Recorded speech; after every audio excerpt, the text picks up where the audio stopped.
Wait to see it. Okay. All right, so we're on. All right, good evening. I'm Michelle Rehill. I am the chairperson of the Northborough Library Board of Trustees. I call this meeting to order at 7:03 p.m. I will now read the governor's advisory regarding remote meetings. The open meeting of the Library Board of Trustees is being conducted remotely pursuant to Chapter 2 of the Acts of 2023, an act relative to extending certain COVID-19 measures adopted during the state of emergency signed into law on March 29th, 2023. Excuse me. All members of the Library Board of Trustees are allowed and encouraged to participate remotely. The act allows the Library Board of Trustees to meet entirely remotely, so long as reasonable public access is afforded, so that the public can follow along with the deliberations of the meeting. The public is encouraged to follow along using the posted agenda, unless the chair notes otherwise. Members of the public who wish to view the live stream of this meeting may do so by going to Northborough Remote Meetings on YouTube via the link listed on the agenda. Ensuring public access does not ensure public participation unless such participation is required by law. This meeting will not feature public comment. I will now conduct attendance. Members, when I call your name, please respond in the affirmative. Brittany Burns. Brittany Burns here. Mitch Cohen. Mitch Cohen, hello.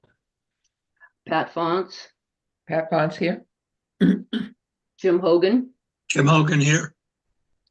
Jocelyn McKelney. Jocelyn McKelney here. Beth Thomas. Beth Thomas here. Richard Tucker. Richard Tucker here. And I, Michelle Rehill, am here. We also have Library Director Jen Bruneau with us and Assistant Library Director Caitlin Stacy. And our featured performer tonight is Maura Didi, who is from Local Librarian Consulting. So, having gone through all of that, Maura, I'm going to turn it over to you to do your presentation. Great. Well, thank you. And thank you for having me this evening at your board meeting and taking up some of your precious time to give you an overview of where we've been in this project and to get your input and feedback about where we've been so far and doing some strategic thinking and getting your input about the aspirations for the community. So I thought what I would do is just briefly introduce myself. So my name's Maura Didi. I am the founder and principal of Local Librarian Consulting.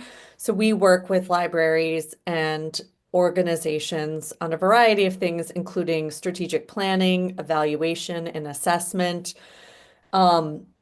I approach my work, I have through like collaborative, strategic, and joyful are really my kind of guiding principles in terms of work. And the collaborative really, I think, connects to being local. So as a librarian, as a professional, I come with a skill set that I've developed over 17 years in the field. However, my work with libraries and organizations is really custom to what you are trying to think about and pursue, and to match the things we learn and already know, and things we already know and then learn about your community. So it's really relying on the local expertise of community members, of stakeholders, of people who work at the library, people who serve on the board of trustees, people who serve on the Friends Board. So all of these folks, you have bring your local expertise, which is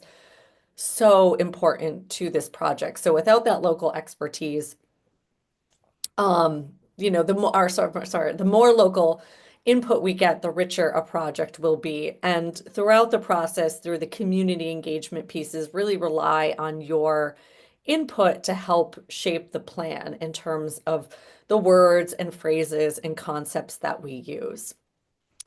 A little bit about me is that I have had a long career in libraries. I've worked in public libraries in a variety of capacities. And then most recently, I worked at NBLC, the Massachusetts Board of Library Commissioners, as their library advisory specialist, where I focused on governance and legal topics with trustees, directors, and friends. Maybe some of you might remember some of my name in your inbox with emails and some of the programs and services that I provided there. So hopefully that gives you a little bit about my background and my approach to my work as a consultant working with Northborough. So today what we're going to do is give you an overview of the project. So talking a little bit, Jen will start with giving us a little bit of the background of how I came to be brought on as a consultant working with Jen and Caitlin on this project. And then we'll talk about some of the community engagement themes that have come up through the survey and the focus groups and interviews that we did on site. And then we'll have an opportunity for some conversation. And I believe that Jen had sent to you all the survey analysis in advance and the questions. So I'm happy when throughout this we can have engagement on those on what you've already read. So why don't we start with project overview? Jen, do you want to start with sort of how this came to be? Yes, thank you, Maura. Just as a brief recap, of course, it all goes back to COVID, right? I vaguely remember interviewing with you all on Zoom and talking a lot about community partnerships and how we can strengthen the library's position in the community, but also find new and exciting ways to meet the needs of the community and identify what those needs are. Through COVID, those needs obviously were upended, and new needs were sort of emerging. Then as we were sort of pulling out of COVID, I was asked by the town administrator at the time to co-chair or co-facilitate a working group of department heads that we named Be Well Northborough. And that started as an ARPA-funded project so that we could get together and do some programming and some events related to sort of bringing the community back out of the pandemic and sort of addressing some of those mental health and wellness needs. When we started to get into that work, we realized this is a really big project and it's going to be ongoing. And I think everybody kind of started to get the sense that mental health and wellness are going to be a topic of conversation and an emerging or a major need in our community and in a lot of different communities maybe for the foreseeable future. Coming out of COVID, there was a lot of long-term things that came up and a lot of emerging needs. So as the Be Well project sort of started to wrap up and we decided to, we talked about next steps. Throughout that process, the library I've been listening to my department heads, to people that were at some of these events, and just realizing there's just so much work that could be done around health and wellness. And I started to think of different ways that we could start to infuse those needs into what we are already doing as a library, because as a library, obviously we're already addressing literacy, health literacy, community engagement, togetherness, and some of these topics, but could we be more mindful with it? Are there other ways to do it? And how would we do it with the staff that we have and the resources that we have? And how can we leverage some of these partnerships that we've developed through Be Well and sort of amplify the work of others and develop a really good network of communications so that if somebody has a complex need that can kind of facilitate through all the different departments. And often those start with the library. We were getting a lot of, they start off as basic sort of reference questions or normal conversations. And then through talking to people in the course of our work, we were identifying some of these bigger needs that we're not necessarily, as librarians, the ones to solve those problems.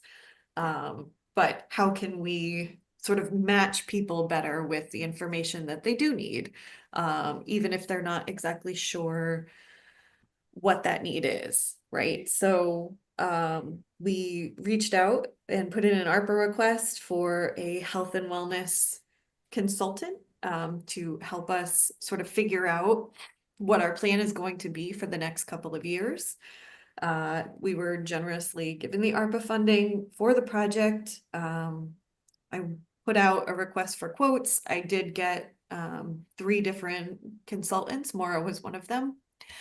And having conversations with all 3, what I really liked about Maura was a combination of her background and experience, but also she really, really understood the project from the beginning.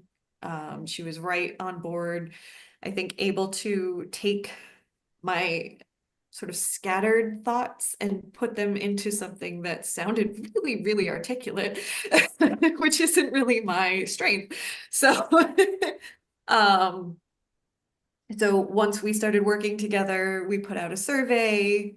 We've been having close conversations with about some of the work that's already been done by the Metro West and some of the other surveys that have been done about health and wellness, so that we're not duplicating work, and how we can use that data to inform library specific, like what is our role? What are the things we should focus on? What are the things that people need from the library within sort of the framework of our existing vision statement and strategic goals? So that sort of brings us to where we are today. Great. Thank you, Jen. And I think that's a great segue, because one of the things I wanted to share was kind of contextualizing this work within the framework of your current strategic plan and what you have as a vision and mission statement. So your vision statement, sort of the aspirational idea of when you achieve the work of your strategic plan, and then your mission statement talking about how you're going about doing this work. And I think that you're in this statement talking about the importance of members of the community learning and discovering, enriching their lives, furthering their personal goals, and engage with others in a comfortable environment.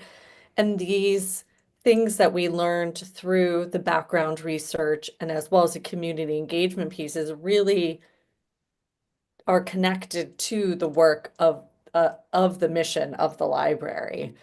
And then also, so you're in your current plan, which goes through the next fiscal year. These strategic goals really struck me as being related to the work that this health and wellness plan is doing to empower the community by connecting people and sharing ideas, the collaboration, which I think is really reflected in the Be Well working group. It's a group that I had an opportunity to meet when I was on site and could really get a sense of how strong the working relationship was between all of those municipal leaders on this project. Educating and inspiring. This is really the core of library services, offering materials and resources to encourage learning, but also empathy, and the development of new ideas. And that's, I hope, through this project, we will have the development of new ideas. And then welcoming spaces, ensuring that our spaces are accessible and safe and respectful for everyone. Is this a place where people can come to, that they feel safe and comfortable asking for health and wellness resources, which can be very vulnerable and private?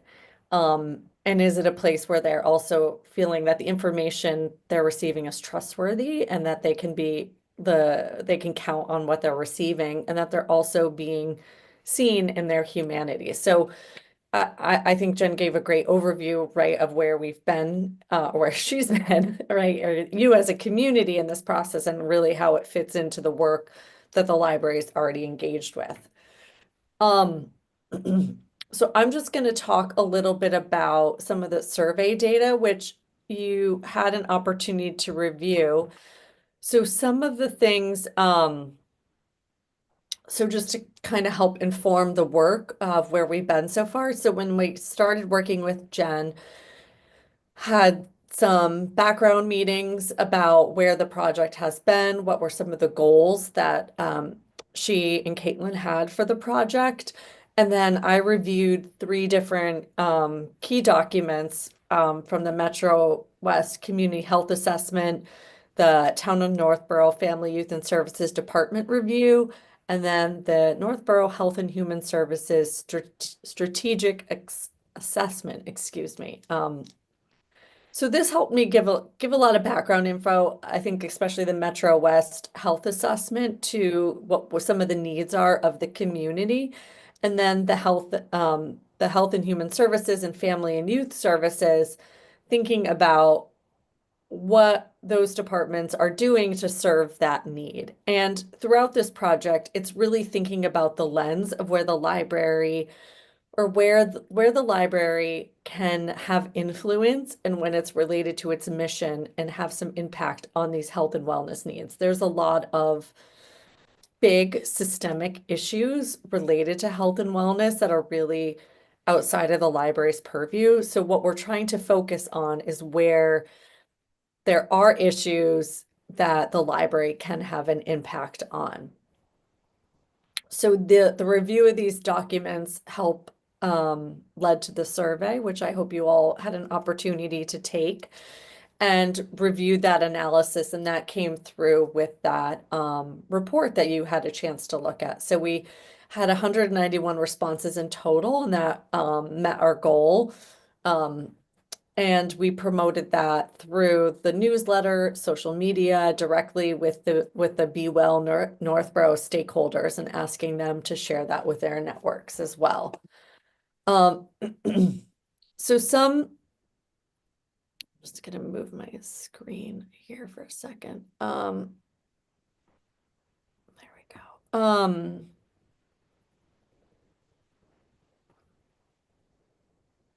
Sorry, I'm just rearranging my note screens.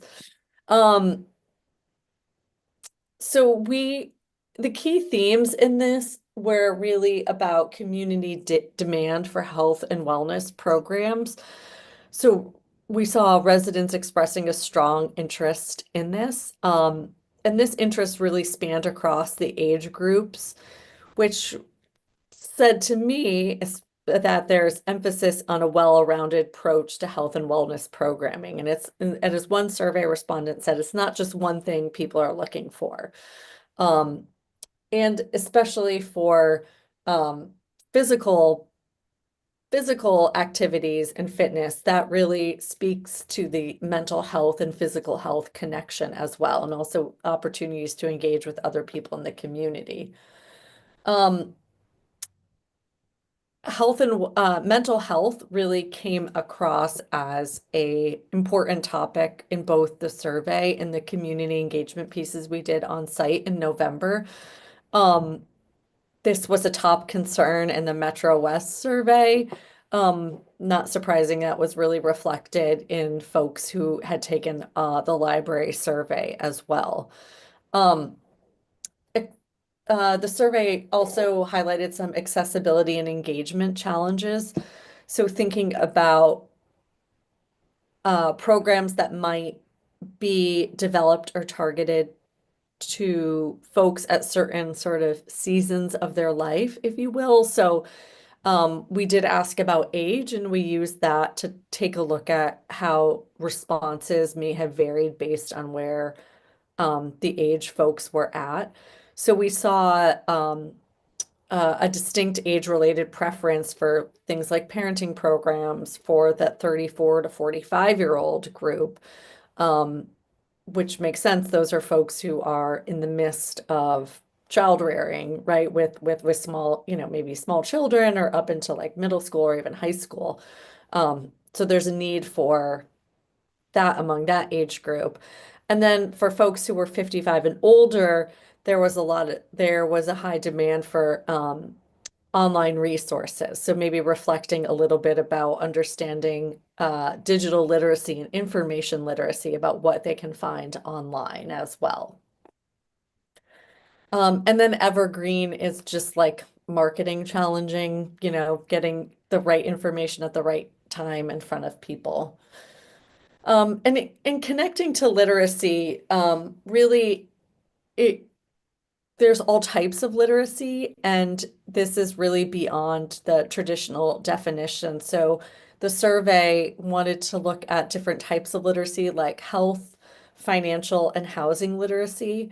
Um, and we found that housing literacy really became or financial literacy kind of related to housing literacy of understanding um, those documents related to that.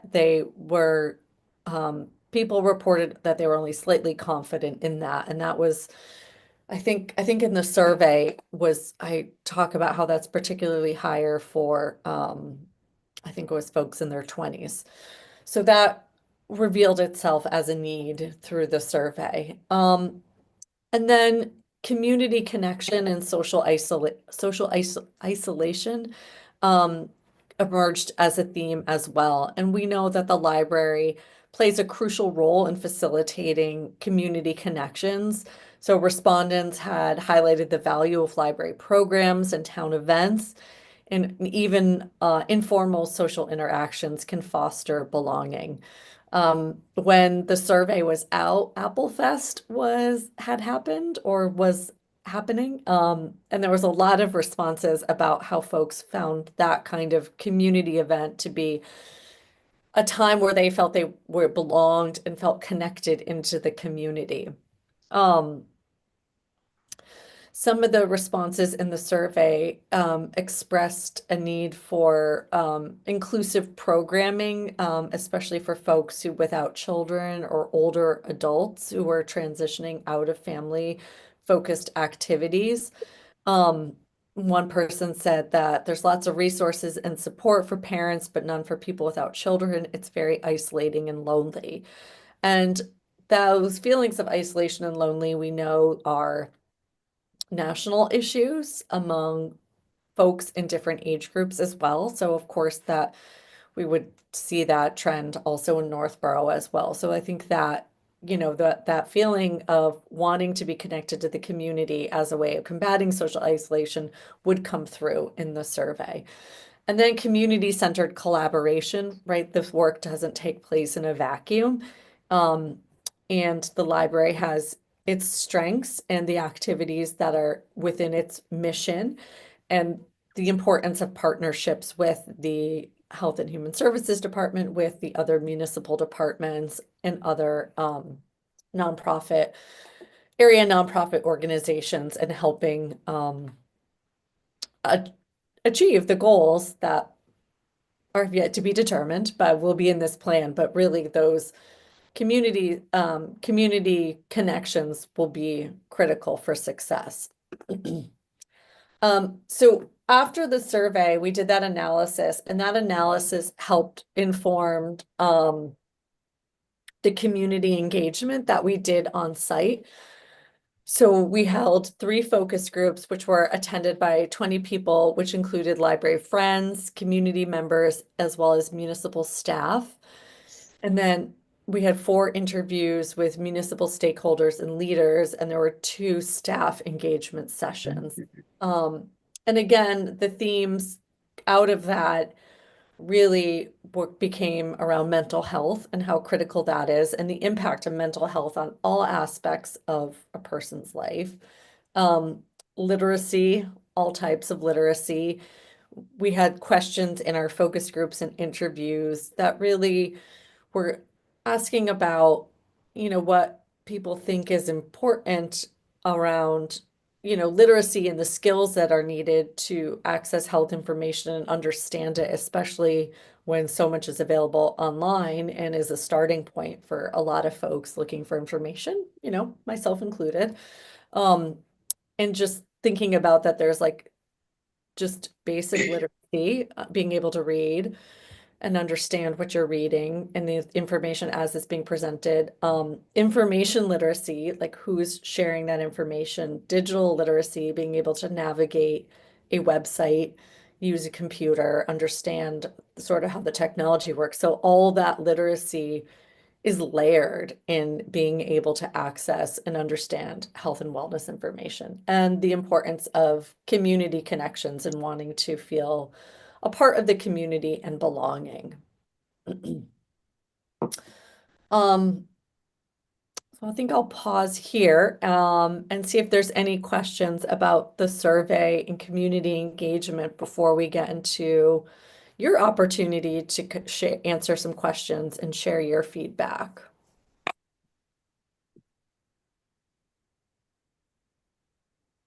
No questions from anyone? Okay. Oh, I think Mitch has his physical hand raised. Yes. Sorry, I'm not in practice of using my electronic hand. Just a general question. I think the response was pretty good to the survey. I just want to confirm that you see it as statistically significant enough to, make decisions based upon. I know it's hard to get survey responses based upon, all sorts of different things, and the surveys we run in town, we see all sorts of range, and this is in the middle, I would say, of that range. Yeah, I think it's tricky. Of course, you want to have more engagement. I think what we heard from folks sort of echoed some of the surveys before. And then looking in towards the sort of next steps with this will be building the plan, and we'll have another opportunity for like a town hall that will be the library could will advertise, right, to the community, to the public, to say, like, here's what we've heard, here's what we've been crafting. Does this, did we hear you correctly as well? So we'll have another opportunity for community engagement as well through the process, just to make sure that we are getting this right and being reflective of what we've heard in the community. Thank you. To build off of that too, I wonder if some outreach could be done. One thing I noticed is that the racial and ethnic background of the respondents is not reflective of the community either. So I think to make sure we're taking like a culturally sensitive approach, that probably being really intentional about that is important as well.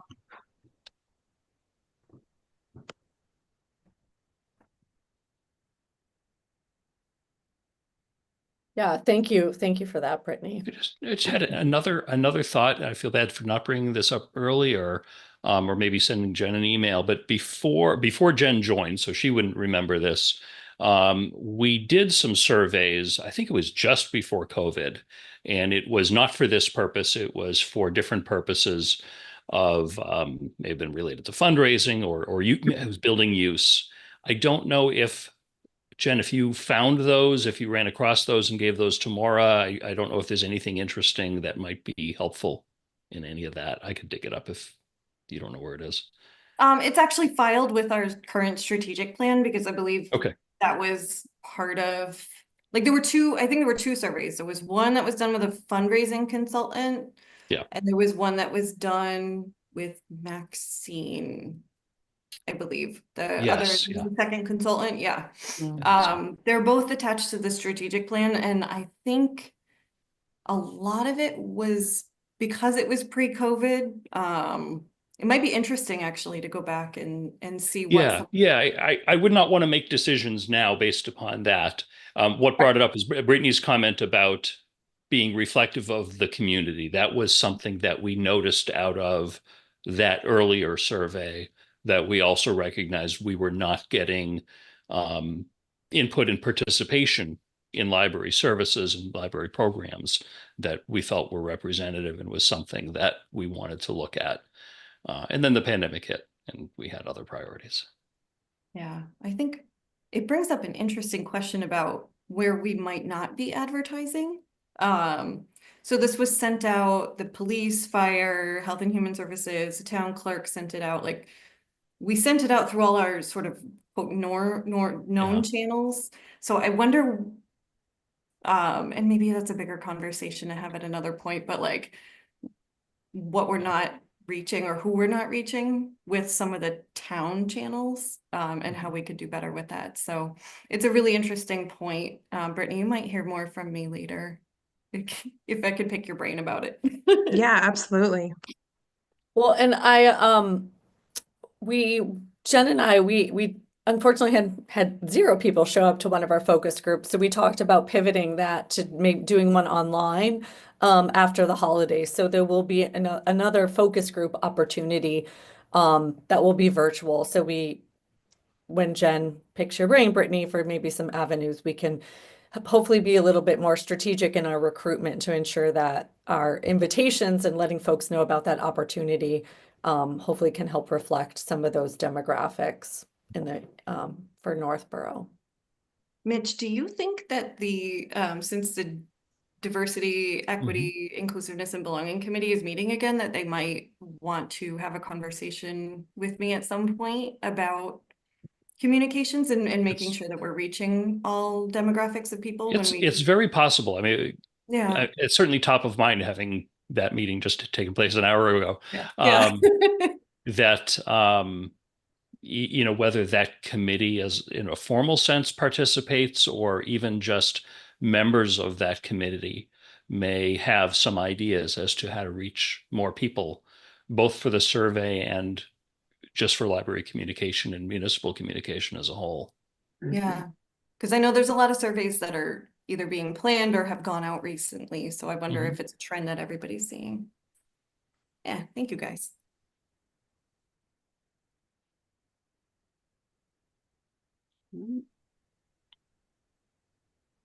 No other hands up, so are we ready to move on? I think so. So this will give me an opportunity to rest my voice while I listen to you all. So I'm just going to bring you through a series of 6 questions. And some of these are similar in content wise to what we had in our interviews and focus groups. And this is just an opportunity for me to hear you as experts in this community, in the library's mission, relationships you have with other community organizations and folks in the community. So we'll get started with, what is your vision for the library's role in supporting the overall well-being of the community? And Michelle, I'm not sure if you have a way you want to think about managing conversation or. I was just, I have to claim not being an expert in this Zoom thing workplace because I don't see everybody and I Oh, don't, okay. Well, I see I'm, everybody. I have a lot of experience facilitating. So I'm happy to do that as well. But I more to the point, if I just want to make sure we hear from everyone's voices, have an opportunity to be heard this evening. So I will let, does anybody like to go first, to share a little bit about your vision? I'm going to raise my real hand. Okay, hi, Patricia. Yeah. I see the library's role in supporting the overall well-being as if someone has a question, someone needs information about anything local. My vision would be the first place they would think about going would be the library. And that was the one thing I know. My husband and I moved into town in the middle of COVID and everything was dead. And we had to scrounge for information and we're hoping that our neighbors could help us find things. And whether it be how the town was working, trash pickup.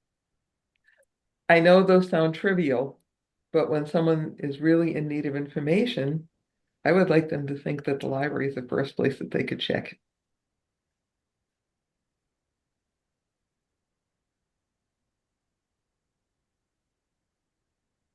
You.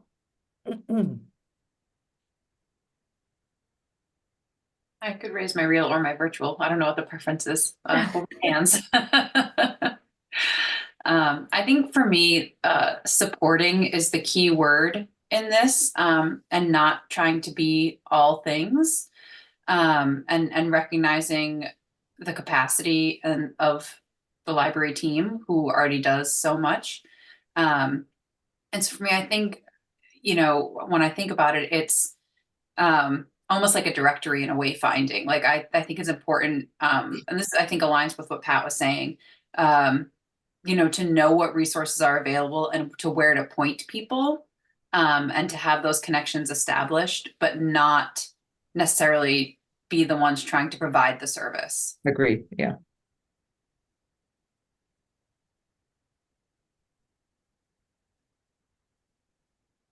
Yeah, can I put in? Ed, Richard. I'm raising my hand. Yeah, I see you, Richard. Hi. I really agree. I think there's a lot of things that we could do, and with workshops, outreach programs, and all. I think the most important thing for a library is to have the information that people need. Pat said this, and Beth just echoed it. When you have a question, the library is a place to get your answer. So I think before we, do outreach or anything, we need to really be stocked with information about well-being and good life choices and things like that. Because I think when people think, well, what does the library have to offer me in these areas? They'll think information first. They won't think necessarily a program or a retreat or anything like that, which, could be a very good thing to have. But I think the basis for our role in this is be the party with the information that the community needs to make good choices.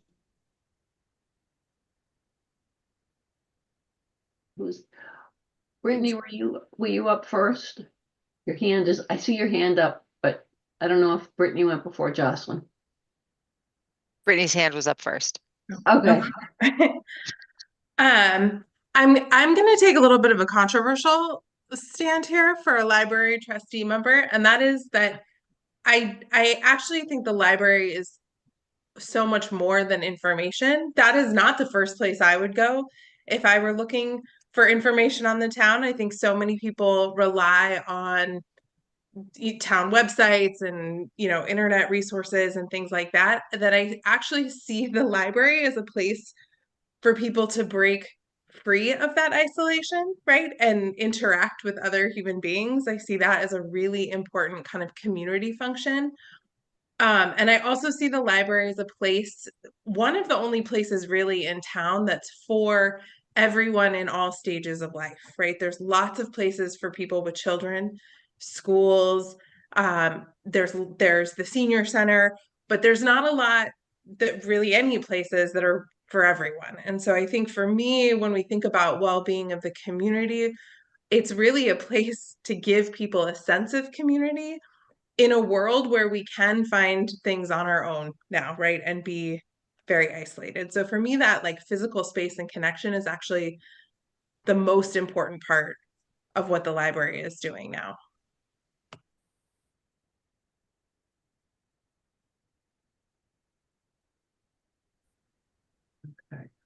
Thank you. So I want to say I agree with you, Brittany, and now Jocelyn, I think you're up.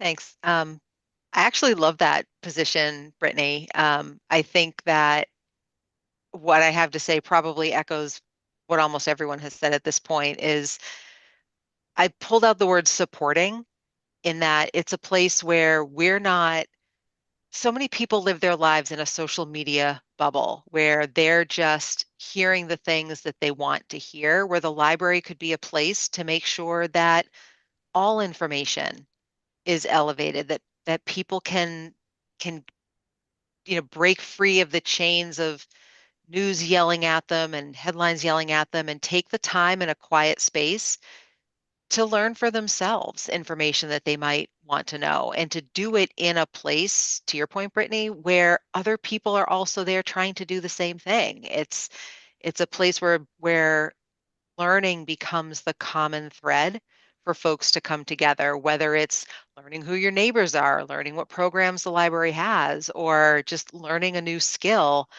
You know, that's what I see as a strong community, is a community with folks who want to do better every day. And I see the library as being a place to support that.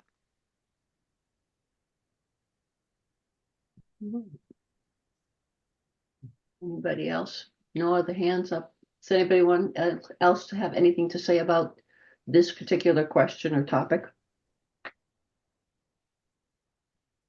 Oh, I think Beth has her hand raised. Yeah, just real quick. You know, I think building on the kind of things that the library already does, in that, like, providing the space for, and that's kind of what I meant is, you know, you have CPR classes and you have all of these other things that bring people in to teach them, and it's not relying on the librarians to provide the knowledge, but it's giving the space for that. And that, just to kind of clarify what I was trying to get at. Thank you. You're not asking Jen to teach CPR classes now, right? I mean, you know, if they want, but No, that's a good thing. You don't want me to. Don't rely on me for Sure. medical advice or training. I like that. If I may, I might just make a suggestion to maybe, I'm gonna stop the share of my screen so maybe folks can see each other. I feel like that might be a little bit more conducive to conversation. And then what I can do is I can put the questions into the chat so you can read them. I mean, you already have them, but read them as well. So I'm just gonna do that. Thank you for accommodating my lack of.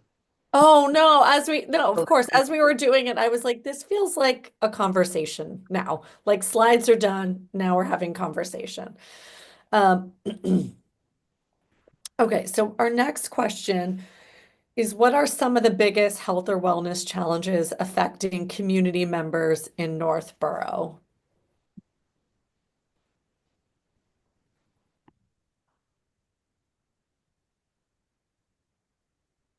Is there a chat here? Pat, Sorry, I was just looking and I think that the chat is disabled because it's a public. Okay, meeting. okay, well, all right, you all have questions. I yeah, just we wanted to. we have our questions, so. Okay, yeah. All right, Pat. Okay, this may not sound related, but lack of transportation. This town has no public transportation at all. We might soon. I hope and pray. We're But that's been it's a real issue. Yeah.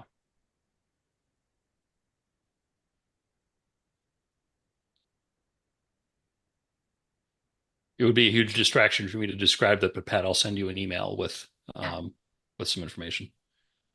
Thank you. Sure.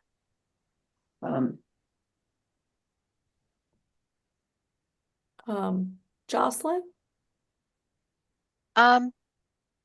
Isolation and loneliness, I think, is a big one. I know we talk about mental health being a big focus for a lot of folks, especially since COVID. And I think the isolation we all went into during COVID because we had to, I feel like that's something that's continued, where a lot of what we do is virtual, which has its benefits, but also can be isolating. And I think that there's still a distance that people might feel from each other that I see as a challenge we still need to overcome. At the same time, we've done a remarkable job in Northborough, and we continue to do this in developing public spaces. We have a remarkable system of trails that I walk on frequently and have for many, many years. We have the new common, and we have the new dog walking park. So I think we're creating places that are not on the internet, not virtual, but that are real places where people can go. And even if we had another, God forbid, another COVID, I think we've learned that there are a lot of times when we can just get outside, be outside, and be with each other. And so I think we've got some real substantial resources here in town that people are taking advantage of them. I see people out on the hiking trails, walking their dogs and just out there all the time. So I think that's a real plus and a very positive thing for us. I hope those dogs are leashed. They are, the dogs are remarkably well behaved. All the dogs that I encounter. And I think when the new dog park is opened, you're going to find that two things are going to happen. I've watched dog parks in other places, and two things are going to happen. One is the dogs are going to socialize, and they do in amazing ways. Wonderful to watch them getting along with each other. And by the way, different breeds getting along very well with each other. And then you're going to see the humans, and they will start talking to each other, the dog owners. They'll talk to each other about their dogs and then about something else. So I think the dog park is I think it was a great idea. I'm glad to see it going forward, and I think it's going to be a very, very a great place for people.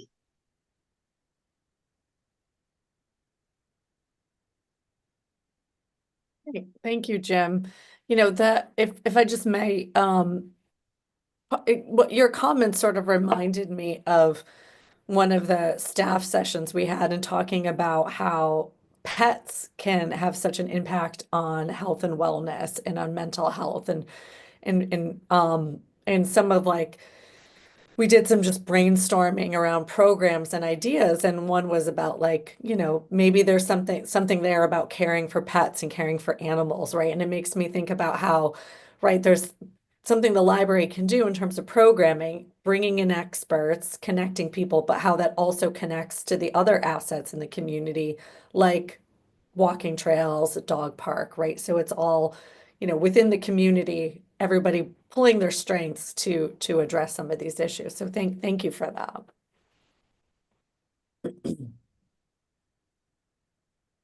Brittany? So this I'll answer comes both from my experience that I teach high school and have a teenage daughter. And I do think one thing that Northborough lacks a little bit is a teen scene, so to speak. I think that targeting the teenagers through library programming is a huge opportunity. And I know, Jen, I'm sure you guys have talked a lot about how hard it is. I do programming for teenagers all the time and how hard it can be to get them out. But, we see, like every high school in the country, we've seen increased rates of anxiety and mental health issues with teenagers. And honestly, the stresses of growing up today are hard. There's a lot on these kids' plates. And a lot going on in the world that is so out of their control in many ways. And so I do think targeting that group in particular is a real opportunity. And that's something that impacts not just teenagers, but also their families. And, can have trickle down effects as well to the community. So.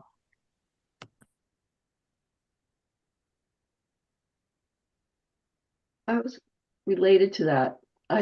One of the things I thought about in this category was, is there some way how, I don't know how you do it, but I was thinking about the teens specifically, that I think that they probably have so many questions, issues, concerns, but they don't think of the library as a place to go for it, but I also don't know that they would feel comfortable. So I think that one of the biggest challenges is to make the kind of information that teens might be looking for, or the support that they might be looking for, and make it feel very private to them, confidential. And I don't know how to do that, obviously, or I'd be telling you what I think would happen or could happen. I just think that they're very hesitant to bring some of those things forward. So I think that's a challenge for the library, because it's a challenge for these kids to navigate that stuff.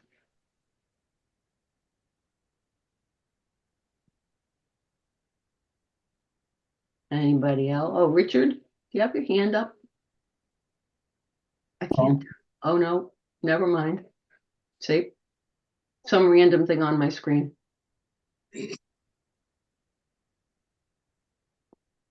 Do we feel like we're ready to move on? Yeah. Yeah, I think so. So our next question is, what do you believe are the library's core strengths in serving the community, and how can we build on those?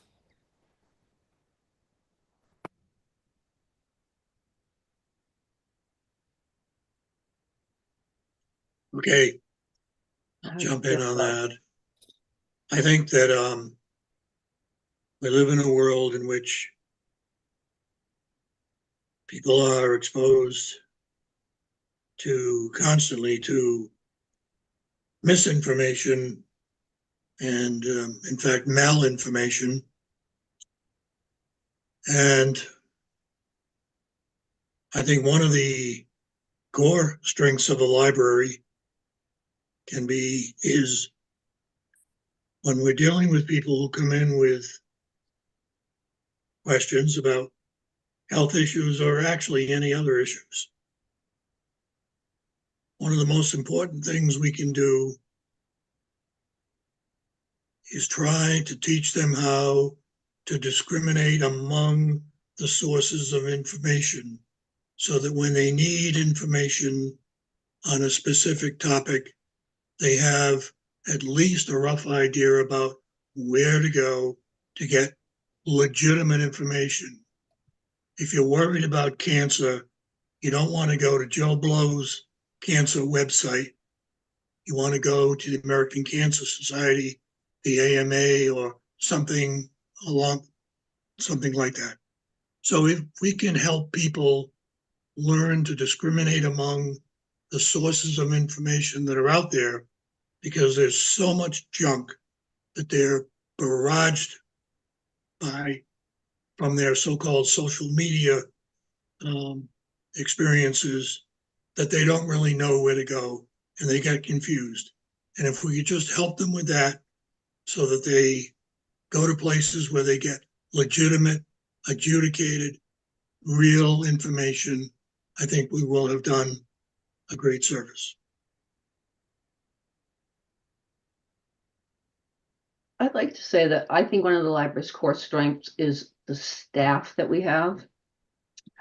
I don't know anyone who has ever gone and not like anyone who goes to the library will tell you, oh, I love the staff, they're so great.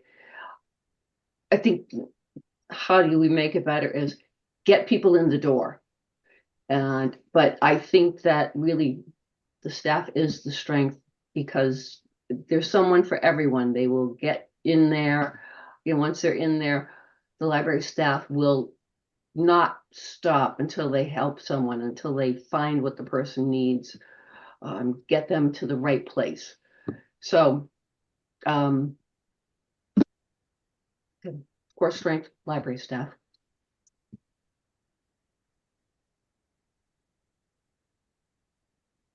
Michelle, building off on that, so as the library staff has a core strength, how can we build upon and strengthen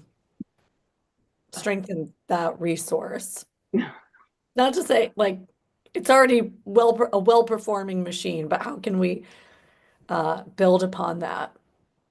That was like my feeling is that we need to, or we should get, find a way to get more people in the door, because once they get there, the staff is there to provide all kinds of support and help and information.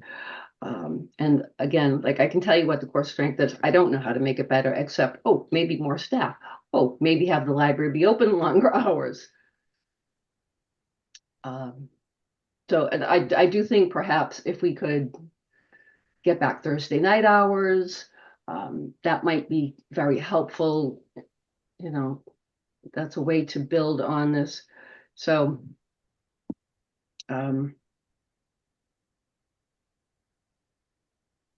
but that's off the top of my head. I don't have ideas. I just know what's the good thing. That's fair. Thank you. I think we have Beth and then Mitch. Oh yeah, I don't even see those little hands pop up. It's all right. I think, at a really practical, fundamental level, the library as space is really important. As a space that you can be for 5 minutes or 5 hours and nobody's expecting anything of you. I know, with my nephew, some of you have met him at the library. If there's a wait at C'est La Vie, we go to the library. Like if there's, any downtime between his activities, we pop into the library, and it's just a great place to be able to go. And for me as a classic millennial, it's where I do all my printing because I don't have that resource at home, and I know a lot of other people don't too. So I mean, really just on a very practical, basic, fundamental level, those kind of resources are really invaluable on a personal level.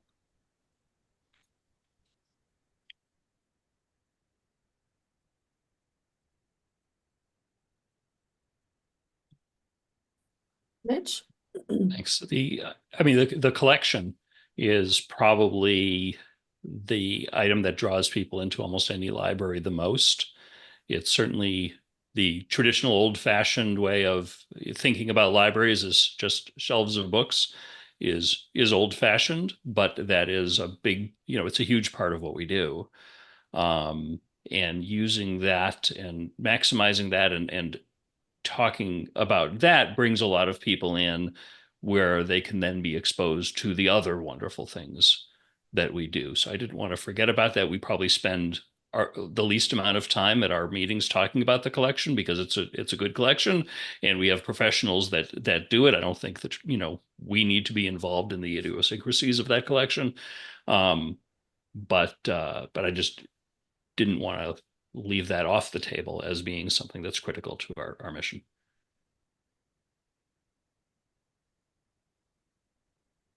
Any other little hands hiding that I don't see up there? No, I don't see any, Michelle. Okay. All right. Anybody have any other thoughts about this question? If not, we can move on. So great. Our next question is, what partnerships or community relationships do you see as critical to achieving our long-term goals?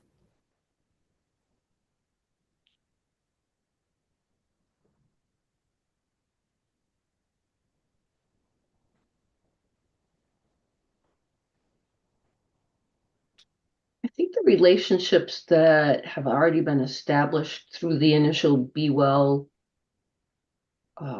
program are very important, and I think that they still exist. So cooperating with and working together with the senior center and family and youth services or department. I'm not sure what we're up to these days. Department of Health and Human Services and all that. Continuing to work with those groups are really what we need to do. And I don't know that there are any other organizations in town, but those are the ones that right away popped into my head when I read that. It's like, oh, we already have those, don't we?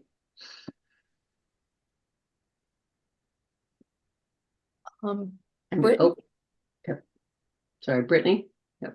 Sure. I do think there are some opportunities to strengthen relationships with the school district. I know there's probably more connection with the elementary schools than the middle school and the high school. And I think outside of what we normally think, I'm not just talking about like school libraries and books. I think there's actually a lot of opportunities for the schools to think about using the library space and sharing that, space, and maybe partnering on some of these workshops and things like that. We have a lot of resources that I think we probably could use together and be stronger. And right now, a lot of them are kind of separate. My dog agrees also.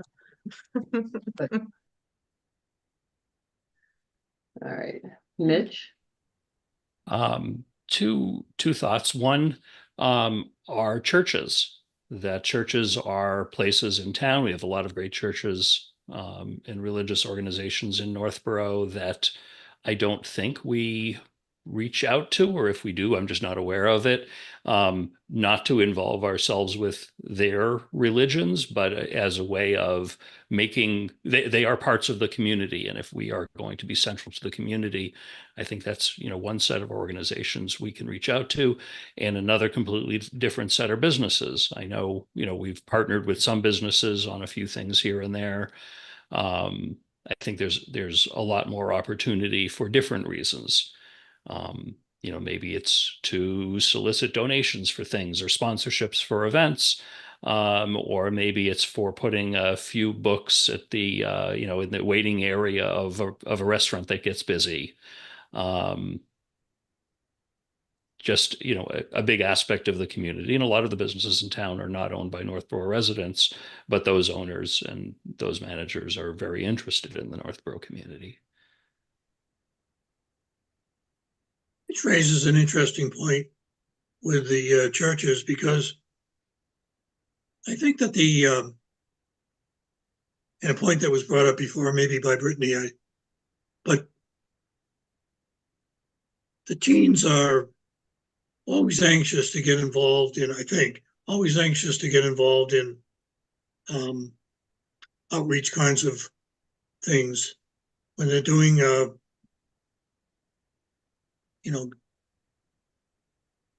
gathering food for people who need that, or dealing with the homeless or whatever.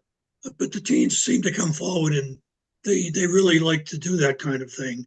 And the churches kind of had that as one of their niches, and maybe the library could kind of connect in with that in some way. I don't know, but it's an interesting point.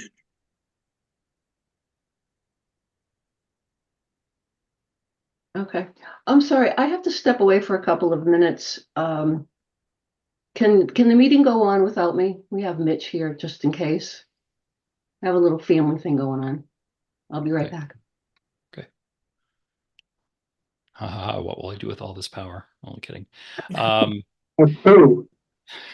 Maura, it's really your function, your meeting. Well, I just want to see, I don't know if we've heard from Patricia or Richard. Did you have any thoughts that you might want to share about partnerships or strengths?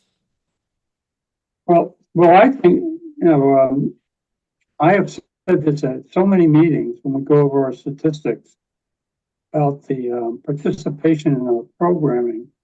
And I just think the library does a tremendous job in programming. The amount of people that go through the library on any day and then on any month for programming is amazing. Numbers of 500 young adult, 500 children and parents. It's great. So I think that's one of the strengths, and I think through that, that's an outreach in and of itself for all that we do. A family comes in and for storybook, and then the mom looks around at the dad, at some other things that we have to offer, and they tell somebody else. And I really think that's one of the big strengths of our library. And it's the result of some really fabulous staff, and of course the director that's running these programs. I see, I like having been working with teenagers and middle schoolers for a very long time. I really like the idea of having I believe we have a teen advisory committee, if I'm not mistaken. Okay, that's always a great way to start. To outreach to teens. I would also like to see, and I don't know if it's that much of a need at this point, not just, the teens from Algonquin, but perhaps folks who have come from elsewhere. Okay. I know Westboro, I don't know how many people, how many immigrants are being housed in Northborough. Okay. I'd love to see us take some of our strength, some of our programming and perhaps do some outreach there. I'm not sure if I'm off topic or not, so bear with me. Uh, and reach out to some of these communities too and bring them in.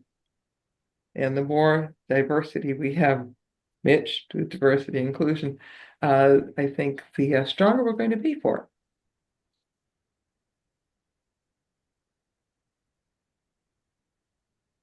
Thank you, Patricia.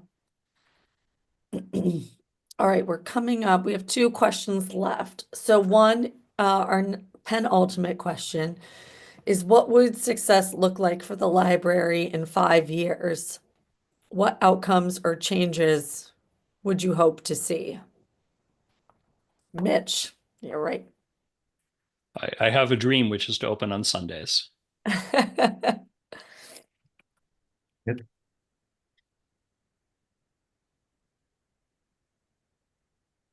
I was just going to say get Thursday hours back. I'm not even looking at Sunday yet. I think Thursday is a step towards Sunday. Yeah, no, but building on what Michelle said about once people get in the door, they're going to love us even more. It's that the success is driving even more beyond the numbers that Richard called out earlier, and the amazing staff that we know that we have and the space that we have that's available to folks is making those things even more available to folks. So hopefully we get my Thursday and then Mitch will get your Sunday.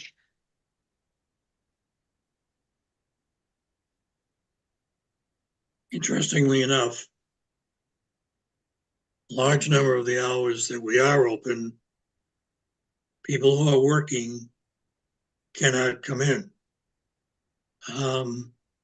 People who are working can come in the evening and they can come in on the weekends, but 11 o'clock on a Wednesday morning when you're working at a job is out of the question. Mm. So I think, Sunday, Thursdays, those are great things to shoot for.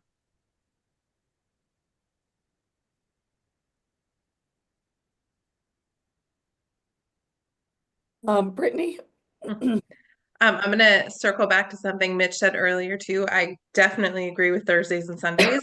But in 5 years, I would also love to see a bus stop outside of the library for public transportation that can get all of these kids and people who maybe don't have cars to the library. I actually think it's a really important piece of that bigger plan. I'm a little joking, but also serious that when that happens, that should be a top priority. I'll send the information that that I have from the WRTA on some recent discussions. I'll send that out to the whole committee. That would be great. Thank Sure. you. Don't tell us they're sending the green line here. No, it's baby steps. Brittany, but I'd like how you connected that to our earlier kind of conversation around like transportation and that's something that really the library doesn't have the capacity or impact or the ability to really impact that. But in a dream, and like, what does success look like, right? Can we think about what it would be to actually have a bus stop in front of the library and what that would mean for access to the library? Does anyone else have any other thoughts about what success might look like for the community when thinking about health and wellness outcomes? Oh, Mitch?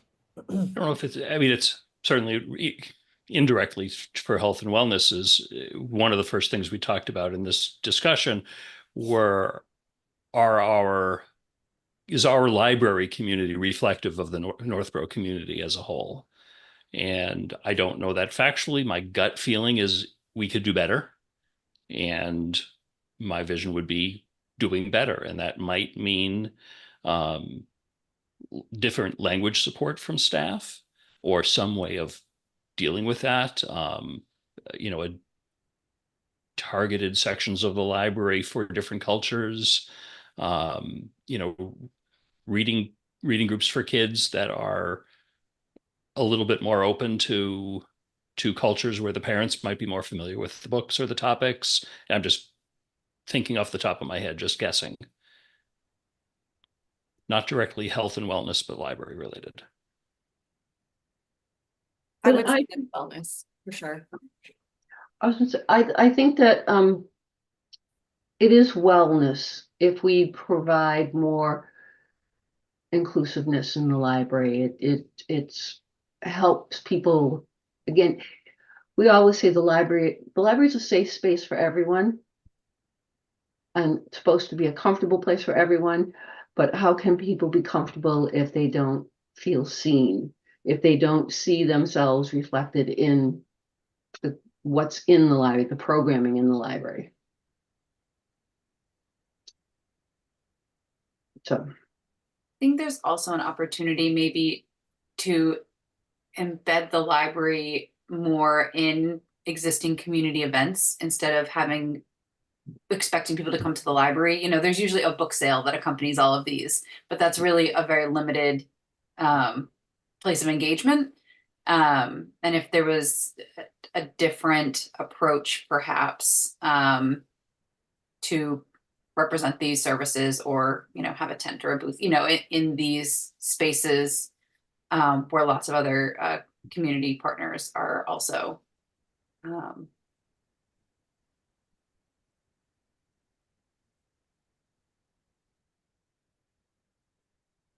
Thank you, Beth.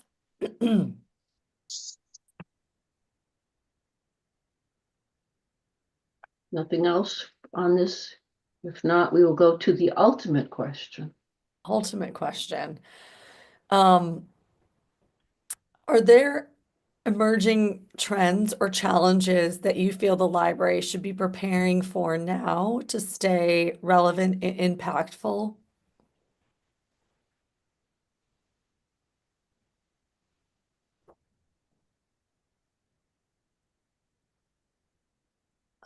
Brittany?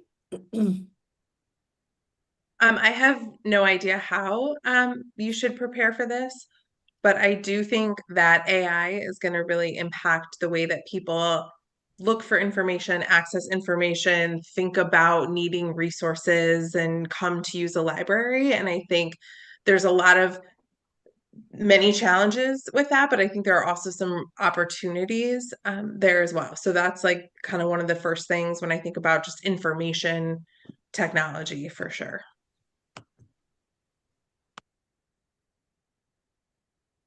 Thank you. Jocelyn?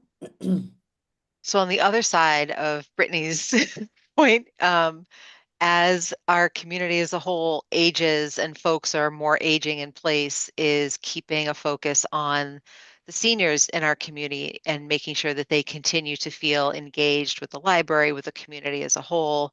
Again, going to that loneliness and isolation, as your peers fall away, you need to find new ones and new spaces for community. And I think that's also something we can look at focusing on.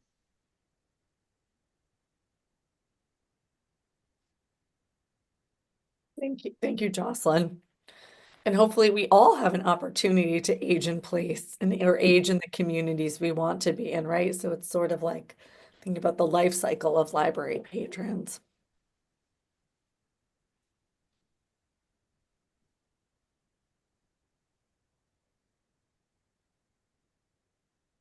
I don't say much, but can I throw one into this?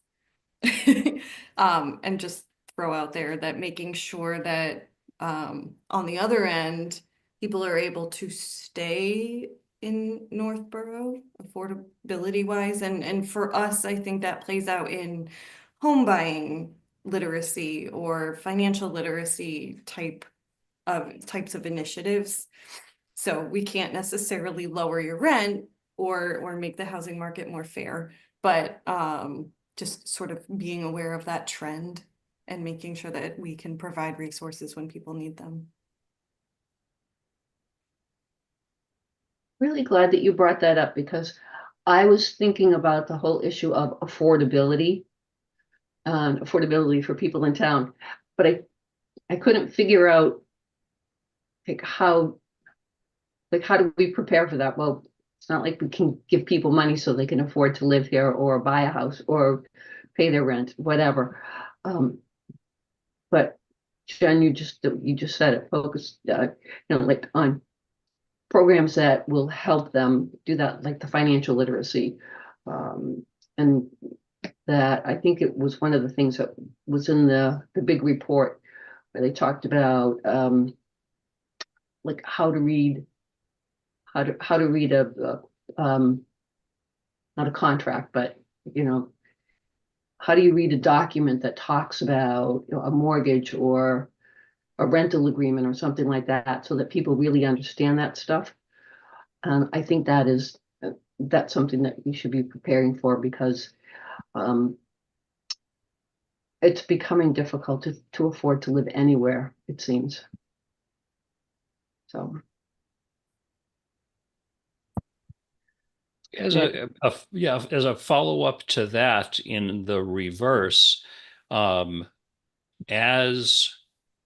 the library see trends of people asking more about affordable housing or more about paying utilities or something like that, and you're helping people, also log that and somehow distribute those findings to others in the town that might be responsible for finding other solutions.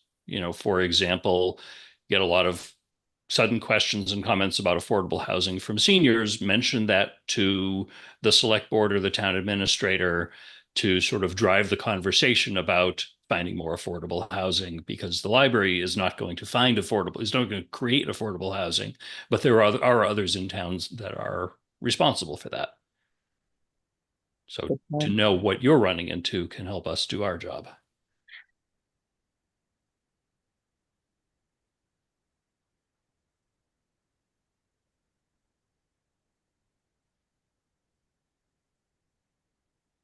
Thank you, Mitch. Anybody else with comments about this? If not, I turn this back over to you, Mara, to proceed. Okay. Well, thank you, everyone, and thank you for putting up with my deteriorating voice over this call. So, our next steps is I'm just gonna take this piece of our community engagement process and add that into our analysis as well. And we'll have another focus group after the holidays, and then we'll start to be building that plan. And when we have a draft of that, we'll go back out to the community to make sure that we're, kind of saying, did we hear you? Are we on the mark here? Is this responding to what we learned as the needs and aspirations through our various pieces of engagement? But if in the meantime you have any thoughts, say you're out walking your dog, sounds like there's a lot of dog families on our call, and you think of something, Jen can provide my contact information, so feel free to send me an email or your thoughts. Would be delighted to hear from you. So thank you so much for your time this evening. I know you probably have a lot of important board business in front of you, so I appreciate you taking the time to share your thoughts and hear about where we've been in this project. You. Thank you. Thank you, Mara. Thank you very much, Mara. Or I hope your voice gets better. I think it should be, it'll be fine. I don't have like 10 meetings tomorrow. It's good. It's good. Rest it up. Okay, so I think I'm gonna leave, right? I'm leaving. Okay. Well, happy holidays, everyone. Thank you. You too. I know. Bye. Bye. Okay. Now it'll be almost like a regular meeting for a minute anyway. And thank you all for your thoughtful input to the questions for the survey. I appreciate that. We have to have a vote to accept the closed days and the early closing days for 2025. And that has to be done in the form of a motion. Did everybody got that right? In amongst all the big report, we got the list of the closures. Does anybody have any comments or objections to anything on there? Pretty much what we do every year, right? So if that's the case, if we don't have to discuss anything about it, I would appreciate it if someone would make a motion that we accept the list of the 2025 close days and the early closing days as presented in the December 10th, 2024 Library Trustees meeting packet. I'm happy to make that motion. Mitch, was that you happy to make that motion? I am very happy to make that motion, yes. Excellent. And I will second that motion. Beth is seconding that motion. All right, then we will do the roll call to see how this goes. All those in favor of accepting the motion as presented, Brittany Burns, Brittany Burns, aye. Mitch Cohen, Mitch Cohen, aye. Pat Fonts, Pat Fonts, aye. Jim Hogan, Jim Hogan, aye. Jocelyn McKelney, Jocelyn McKelney, aye. Beth Thomas, Beth Thomas, aye. Richard Tucker, Richard Tucker, aye. and I, Michelle Wehill, also vote in favor of accepting the closures and early closing days. The motion passes in the affirmative unanimously. That felt, again, just like the old meetings. Now I believe that we have someone coming in. Lisa Maselli will be joining us to discuss the library signage. You all got that lovely thing probably several times because You want me email to is, share my screen and bring up that PDF? and then I won't be able to see people again. Oh, sure.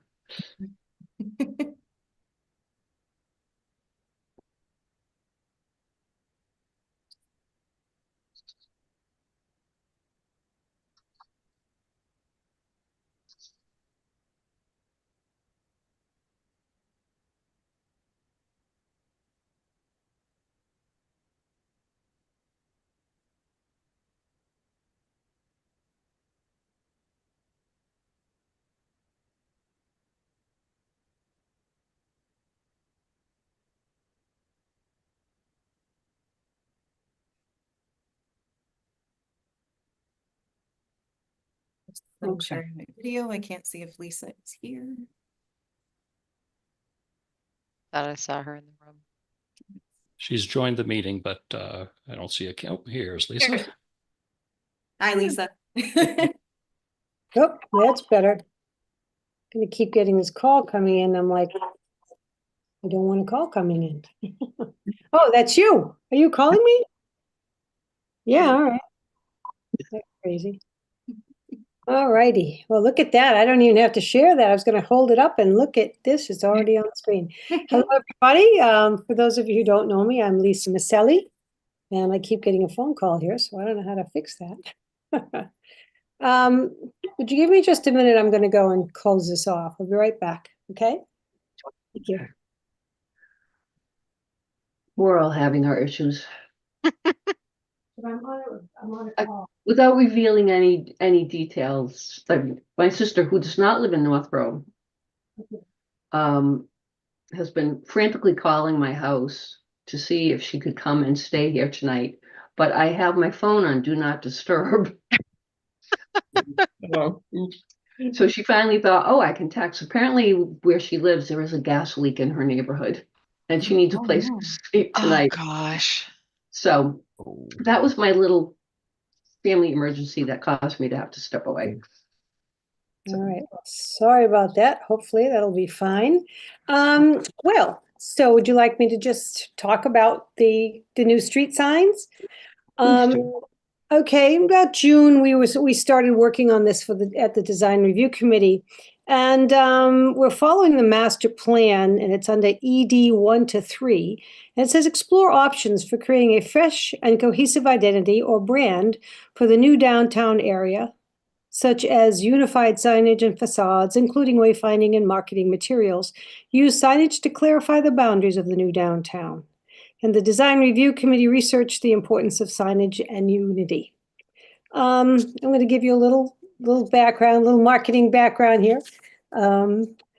Business signage plays an important role in the life of any city or town, not only because it supports commerce and the livelihood of individual businesses, but it also has the overall appearance of the city's signage, helps communicate and even define its character. Think about the difference in signage between Boston and Las Vegas, for example, and what that signage says about each of those cities. Just as business signage plays an important role, so does municipal building signage by supporting the identity of a town. Municipal building signs help to connect with your community. So what we did was we had looked at some different shapes, and this was the one that hadn't been used too often by many other towns. As you drive through, you go, oh, I recognize that, or I recognize this. So this is called the sweeping wave. And we then talked about keeping it all the same color or giving some color options. And some of the color options were to keep the town of Northborough, the seal, and the street in black, but being able to give you an option of the building and a matching border around it. In your case, of course, you have an entrance on Patty Lane, and lots of times people see the building but don't necessarily know how to get in. So your option would have a little hook and eye situation where you could have a little sign underneath that would say entrance on Patty Lane or parking entrance on Patty Lane, whichever you prefer. And that would also match the color of whatever the library letters were. I think you talked about using the dark green that you have in your logo, and I think it looks wonderful. I also gave you an option of seeing the library itself spread a little bit more in between the letters, which is the third one down. I think I do like that one the best because it balances the signage. And then you would ask to see what free library looked like. Free library, unfortunately, you see the word free and you almost stop reading. It's kind of a psychological thing, but again, that's certainly up to you. The materials, as I put in the little flyer, it's a wood-like HDU substrate. It won't crack. It doesn't react to the weather like wood would. But it has quite a long shelf life. I talked to the sign maker, and he said it was a good 20-year, 25-year sign anyway. You may have to go back and repaint sometimes with the years of fading. It depends on how much the sunlight's on the signs. But we would have granite. I have a new Zoom. We would have granite posts, and we were talking about probably 3 feet off the ground, so you could put some flowers, put a little better flowers on it. And we already have one of his signs, which is at the Peasley School, and you can see it in the lower right. It's a beautiful sign. It really was much different than what we had before there. And the seal to the right of that is the seal that I've been given for the artwork. Now, you would know better if there was any changes to be made to that. So what we're doing is we're coming to the library. We're also coming to the police department to see if they're interested. And we'd be making 3 right now with ARPA funds, would be the police, the library, and with the town offices. I believe the police would be blue and the town offices would be maroon. If you have any questions. I do. Thank you for this, Lisa. How would the sign be placed in front of the library? Will it be so that if someone's driving by, that they would be reading the sign as they drive by, or would the sign be sideward so that it would be seen on both sides? Well, that is your choice because of the depth that you have, which is why I gave you two choices. If you did one flat where you see it, like in front of the building, you put the arrow that shows Patty Lane in the direction Patty Lane goes. If Okay. you did it this way, perpendicular, you would just have the message and the sides would be straight. Yeah. I believe that having the perpendicular does give the view from both sides. So when you're coming down the street, you see it. And I think that's probably the preferred one. But again, this was something we've started to get some feel for it and how it's going to present itself. So I think that would be something, again, that the library trustees could decide upon themselves. I mean, I've had some experience dealing with library signs, and it was a different situation in that we had to deal with the historical commission too, once we got the sign going. But I actually, once we got the sign up, it's a beautiful sign, but it faced the street. And I've actually had people ask me, where's the library? And I said, well, it's over here. And they said, well, we don't see the sign. Well, because they're not, they're not turning their heads to read the sign that's facing the street. So that would be my contribution to experience. So do you like it with two perpendicular front and back, or do you like it the face with one? I would, two Perpendicular. would be, yeah, Say again? I didn't Two. hear, two sides, okay. two, Yeah, that's, Or perpendicular to the road. yes. right, perpendicular, yeah. So, and do you like the letters more spread, or do you like them closer? The third one down or the second one? Hold on The for a fourth second. one. The fourth one? I'm sorry. I'm jumping right in there on that one. Okay, yes.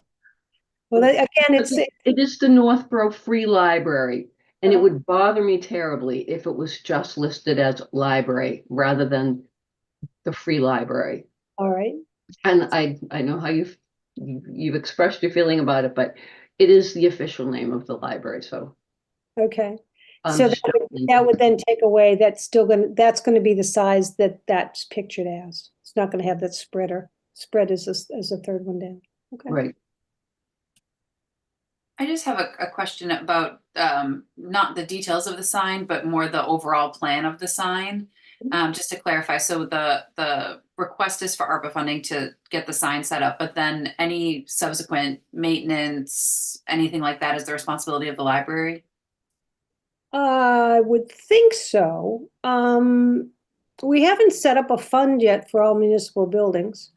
I think down the road, it might be, probably after my time, but there may be something that because of maintenance such. Well, what do you think, Mitch, about that? I mean, most building maintenance now is through the DPW, but I, would want to confirm with them that they're comfortable taking ownership of the maintenance of the signs. They do now for other buildings. We don't have this type of sign. We've got the large engraved in granite or concrete or whatever it is, 20 feet up where it says Gale Library Building, but nothing like this near the ground. Mhm. Yeah. So we'd probably, I'll make some calls tomorrow because we have the presentation before the Board of Selectmen next Monday. And to see what would happen in the future with that as well. But flowers and things, I'm still not sure how they're going to manage that. Yes. I have a question. You say the police and town hall, they're already signed on to get these signs? I'm gonna be talking with them tomorrow.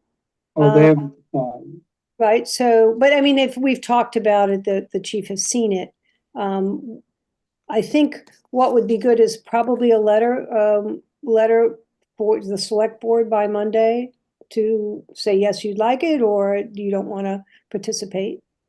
We still have to get pricing from the sign company.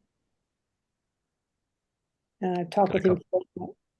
And if couple we of wanted to questions. have our sign lit at night, you know, lighted, Yes. you know what the That's cost of critical. that would be? It would be lit from the ground, like spots on both sides. Yeah. But again, it's an additional charge to have the electrician come in to wire your building because you don't have a sign, where the police and the town hall do have the wiring already there. Mm. So that might be an add-on from the library. I spoke briefly to Lori Connors, the planning director, today, and she said that there might be an option for solar lighting for this, that she would help me look into it if that was something the board wanted to pursue. I think Yeah, that would be a I don't slight know. option. I can't imagine where they put the solar panel though. It wouldn't look good on the sign. Right. So, but, So, but it's something we could look into if we wanted to pursue it. okay. Yeah, I mean, my opinion is this sign needs to be lit at night. You know, we're open evenings, we're open when it's dark, even when we're not open evenings because of wintertime Right. sunset. To me, that's part of it. That we solve the whole thing at once and not do it and then figure out later how. I think we need to understand, you know, the full cost of the project and where all the money is coming from for everything. If we need to put in some additional money that isn't coming from ARPA, and of course ARPA is winding down. We have one more meeting at the select board to decide on ARPA, then we're done. And this idea came to the select board at our most recent meeting. So that's why this is sort of a hurry up situation to decide. So my point of view is we've got to get this lit, and we've got to get it lit to do it. On the design itself, I agree with Michelle that free library has to be a core part of this. I would want to swap the town of Northborough lettering and the seal or whatever other icon we do. That's the town seal. So, you know, if we're using that everywhere, then that's okay. That's not a library specific seal, although the town seal happens to have the library on it, which is kind of convenient. But I would, to me, the town of Northborough in that sweep looks pretty awkward. And we are the Northborough Free Library. I would like to see it say Northborough Free Library, and it could be town of in smaller letters above Northborough, or there are probably different ways of arranging those letters and words. But I think visually that would be a lot more appealing. I really like the way that the Peasley sign is done, the one that's sort of towards the bottom right of that PDF, of that they have their logo, if you will, in the top center, and then letters simply horizontal going across like that. That looks really sharp. Well, the problem is that we have, as we went through all the different signage and such, that's the one we picked out of the whole group as we went down to keep it all consistent. Making your decision today would then make everybody else's sign different. They'd all have to follow what you decided to do tonight. The Peasley sign, of course, is larger, and it's got waves in the background. It's a more expensive cut because you've got one more thing to do there. Maybe on Monday night. The bigger problem is to go back to design review with a new design for everybody. You won't have your pricing for Monday night. So we'd miss the ARPA funds. So this is, just so I understand, I think you had said at Monday night's meeting, Lisa, this was $19,000 for a total for 3 signs. I what you can't saw right last time? now. Yeah, I mean, I've talked to the sign maker. He has to freshen those prices because that was in June when I got prices. Yep. And it was for the library, and the town hall will be a little bit smaller than the police station. It comes in 3 sizes. But we're looking at a 5 foot for the library, 5 foot wide and 5 foot wide for town, 6 foot for the police station. Why And do they get 6 feet and we only get 5? because the building size, you're trying to, you could order a larger one, but it's, you don't want it to Yeah, be. I mean, we're the most populous, if you will, non-school building in town as far as the number of visitors. I don't want to certainly don't want to compete with our friends at the police station, but it's a legitimate question of why one over the other. Yeah. Distance, more distance from the road. The police station is further back. You've got more grass area. Your area is more shallow, probably more shallow. I don't even know if it's a town office, is same shallow distance. But again, we could figure out that pricing so that you could, or at least go out and tack up what 6 feet would look like versus 5 feet, and that would give you a better indication of what it would look like. So, I mean, Another question for the sign being lit. I totally agree with you about externally lit. That's obviously the way this is going to go. I'd want to make sure that the materials, the paint and everything else is the right type of reflective material so people can see it readily. I think you had said that the large green lettering would be engraved or embossed into the material, not just painted on. Is that right? So that should be pretty good, but the rest of it, I'd want to make sure people can see that pretty clearly. Yeah, both the Northborough and the building name are engraved. The seal is raised and it sits out a little bit, so it gives some shadow to it. And then the street name is flat. So that, you don't need to engrave that street name. I think it takes away from the other letters, but. I'd like to encourage that we consider using an electrical connection. I know it will cost more, but the entrance to the area in which I live depends on a solar panel, and it's awful. The technology hasn't gotten there yet to be consistent. 5 years from now it'll probably be great, but right now it's not great. Right. So by Monday night, I guess I'll hopefully have a lump sum of money for the selectmen to decide. And what I can do is,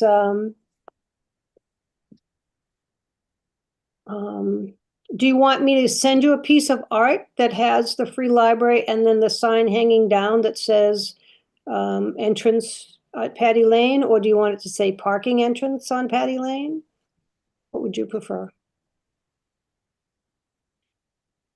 I think entrance on Patty Lane, because even if you're entering by foot, you have to go down to that side of the building. Okay. All right. And it's less to read while you're driving also. It'd be great if we could come up with some way of having an arrow pointing that direction with a perpendicular sign. I'm not sure if there's a way to do that. Yeah. With maybe on the side that is further east, something that goes across with a little uptick in an arrow as a way of saying, keep going this way. I'm not sure. I'm not a designer. I think, a good sign designer could probably come up with something that would work, because that's certainly a problem that we have. And we've always talked about it as people put 34 Main Street into the GPS, and there they are on Main Street in front of the building where there's no parking and no way to get in. I don't know, graphically speaking, you could put an up arrow when you're going east to west, but when you're going west to east, you'd have to put a circle. Right. You've gone too far. Right. Yeah. And I don't know if there's a way, and maybe there's no way to do it from that side. Yeah, that's why I gave you that in the option of the front with the arrow pointing. But it would look weird. I mean, this arrow going up might not look weird, but the circular arrow might. Oh yeah, no, I think there wouldn't. My opinion is you just don't put that in. Yeah, you can't. Just the flat board. You could just say parking in rear, and not have an arrow. People would say, oh, how do I get to the rear? You see Patty Lane. So does Patty Lane have a number? Like if you were to put a GPS in? No. That entrance? No.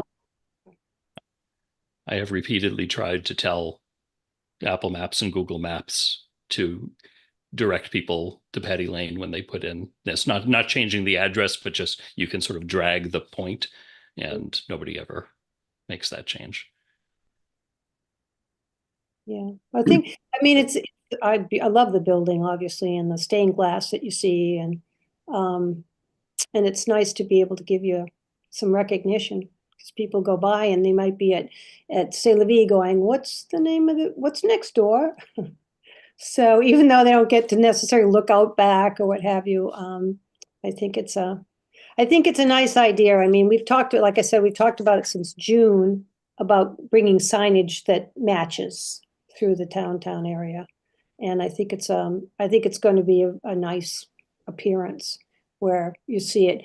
And again, everybody's got a different point of view on their art and what they like to see in art. We tried to make a compromise to be able to be a little different than most of the towns, because a lot of towns have what Peaslee has in a smaller version. And now it's starting to look very, I can't think of the word. It's not custom when you're looking at it, because everybody has that same little thing on the top. Do you have a specific PMS color on the green, or do you know what you might? Because when you ordered your other logo, they must have given you some sort of specs. So if you could mention what that is, to be able to, I mean, they may not do a PMS color match, but it will be as close as possible. Yep, I can send that to you. Okay. So Can I ask a question? Are there any reasons we wouldn't want the sign? We kind of jumped into the design without discussing if we actually want it. So I just wanted to make sure that there was any concerns about the sign in general. I love the idea of a sign. Those who I was on this board with maybe 5 years ago, I don't remember if it was the full board or at a buildings and grounds meeting, Chris Lindquist had proposed an electronic sign. And we had a lot of go around with that and decided for a number of reasons that wasn't a good match, but I think we were all generally interested in having a sign. It's not that people can't find us, but having something else as you're driving by, and if you don't know the library is there, you might not notice. And this would increase that awareness. And if we can come up with some way of guiding people towards the parking, I think that could help. My worry is going too fast and just saying, let's get a sign, let's get any sign, let's just do it. The sign is the first thing that a lot of people will see with our building. I want to make sure we do it right. And that's my concern is signage is critical. Pat, it sounds like you've been through some library signage processes before. It probably is not as quick as here's a sign, that's great, let's do it. Sign is just like branding. It's a big deal. I feel as if the police department and town hall go along with this, I think that it behooves us to sort of go along with the town's branding. The signs will clearly, to me, if we have these similar signs, they will indicate this is a municipal building. They will just recognize the shape of the sign and sort of the general design of the sign as being a municipal building. And so people will have the ability, I think, to absorb that, oh, this is the library, without having to stop and say, gee, I wonder what that sign is. Is that a new store? What's going on? So I think that if the other departments say, yes, we like this, I would feel comfortable moving ahead, provided it met some of the requirements that we have for being two-sided. It should have the board at the bottom that says entrance on Patty Lane. And I'm trying to think, was there anything else? Northborough Free Library. Oh, and it must say free Northborough Free Library.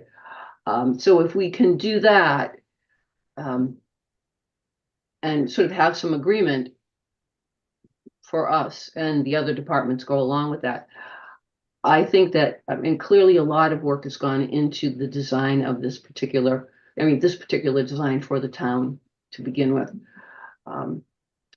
And again, there is no guarantee that we will get this. We don't know what will happen at the select board meeting on Monday, but I would like to just get a sense from the board if that will work, if we feel that this is a good enough sign. I don't have to say, oh, it's good enough. I mean, I think it really looks quite nice.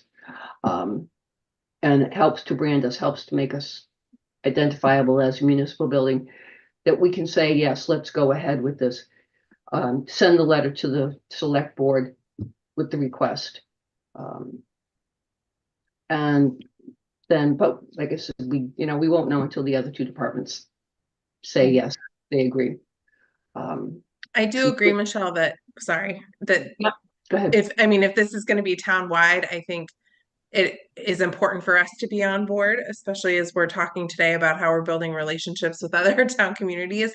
My only hesitation, I think, is about the lighting and making sure that this is something we actually can afford to put in.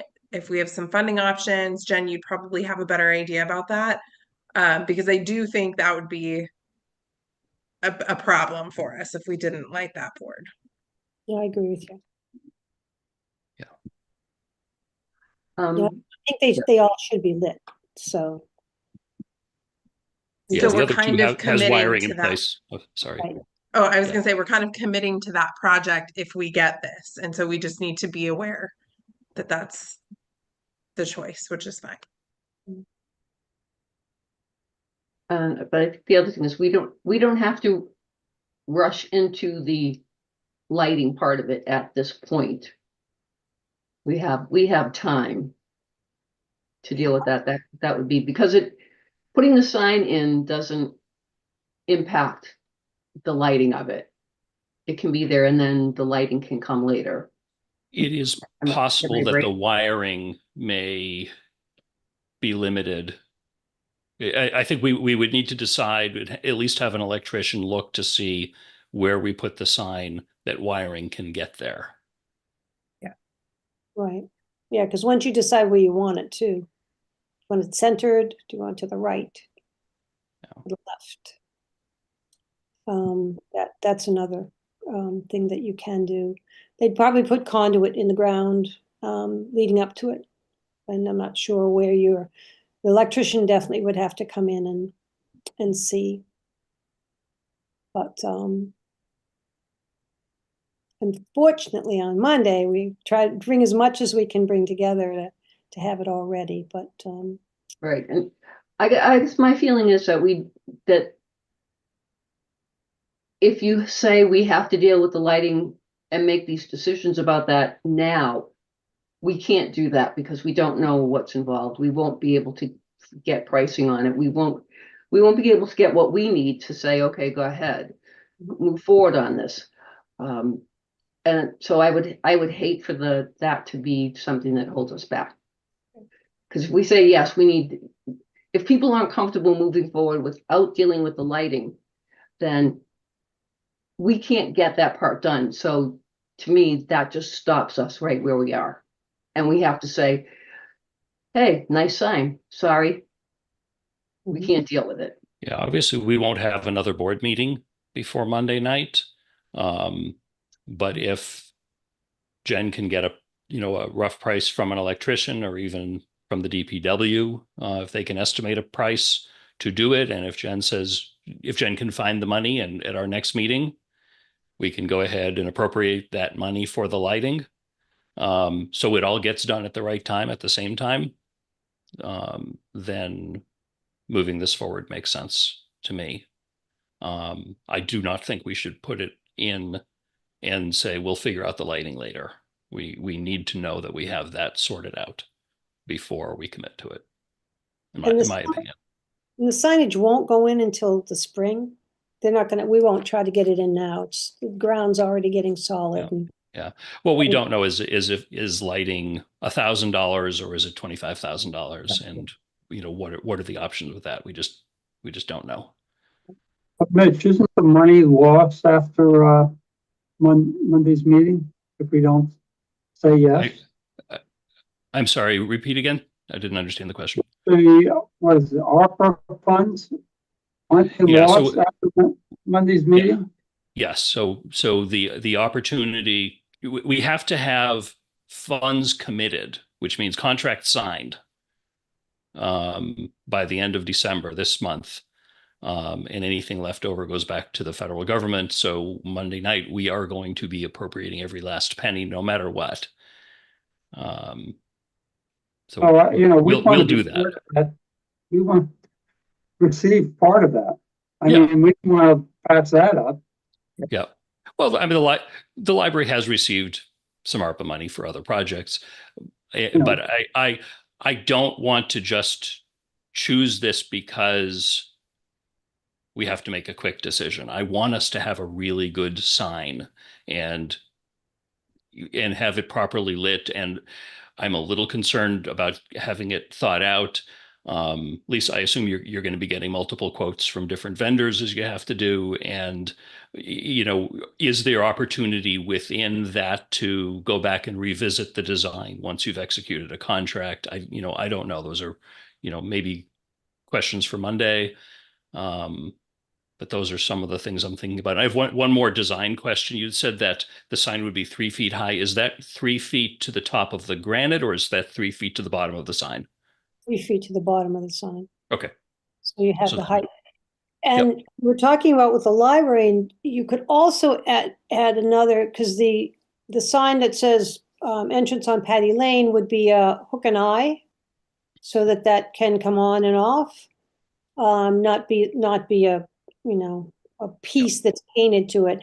But you could, in your case, we could put in one more hook and eye and perhaps supply one more board if you had certain things that I mean, I don't know how you're going to apply the letters to that board for the different things that you might have, but that would raise your signage up a little bit so that it's 3 feet from the bottom of the land up. So in your case, you'd be up just a little bit higher. I think the sign itself is 5 feet by, I think it's 26 inches in height. That's what it says in the layout, 26.19 inches. So that's what you're looking at there. And then that gives you, again, we talked about the sign and snow and that sort of thing. So you don't really want the snow to come up. Hopefully we're not going to have that kind of weather, but you'd want to have it high enough so at least you're not going to have, be sitting in the snow. And everybody's is pretty much going to be the same. But again, once you look at the size of the building and the space that it's going to be in, it changes it a little bit, where it's like anything else. The closer you are, your letters don't have to be great big letters because you're closer to it. But if you're, so many feet away from it, the letters have to be a little bit larger. So.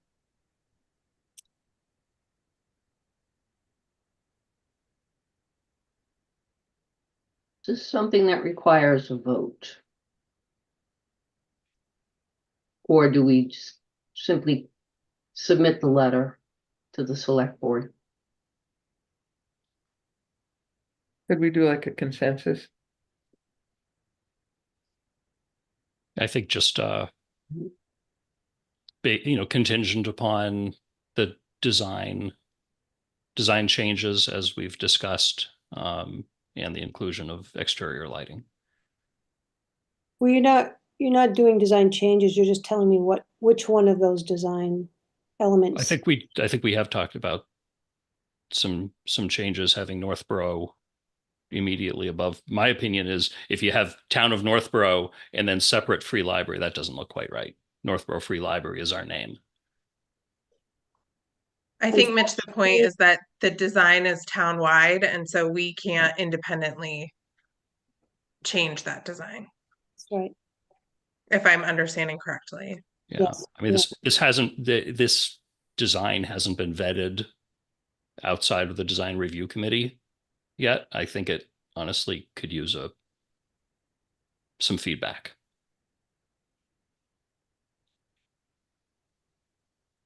Well, you I could. love the idea of doing signs. I really do, and having consistent signs across municipal buildings. I just want to do it right.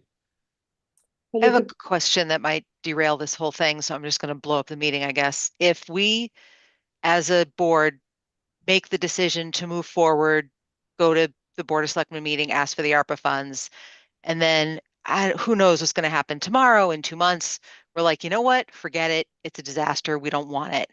What happens from a ARPA funds, town thing? Like if we make a commitment or whatever promise ring for this sign and then decide to back out, like what logistically happens in that sense?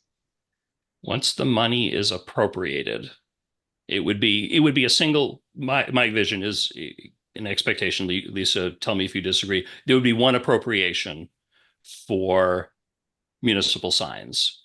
The amount of money that you brought up at the last meeting was $19,000. If it varies, it varies.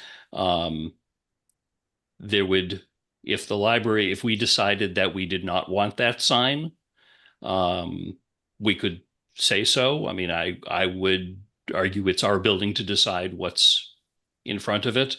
But the problem is the contract itself needs to be signed in like the next 3 weeks. So yeah, it's going to be specific. I would say if we change the sign later, even before installation, the granite posts and the installation and everything else about it would probably be the same, but we might need to pay for a new panel to be made. The problem with Um, doing that is that you then take away the unity that we're trying to create.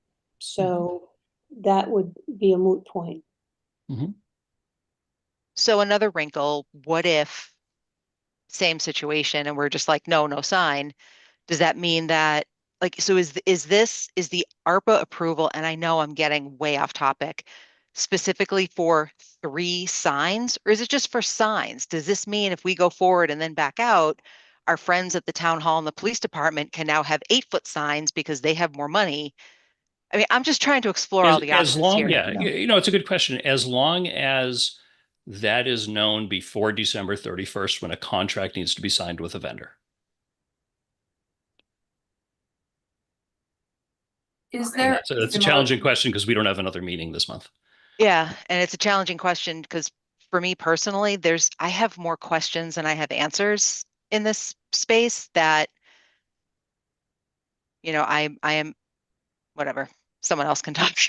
No, I was thinking similar. So my question is very similar to yours, Jocelyn. And like, is there, who's your 4th pick? Like, if we back out, do you have somebody else kind of queued up, ready to go? Like the fire station gets a sign, like is Well, there are 7 municipal buildings.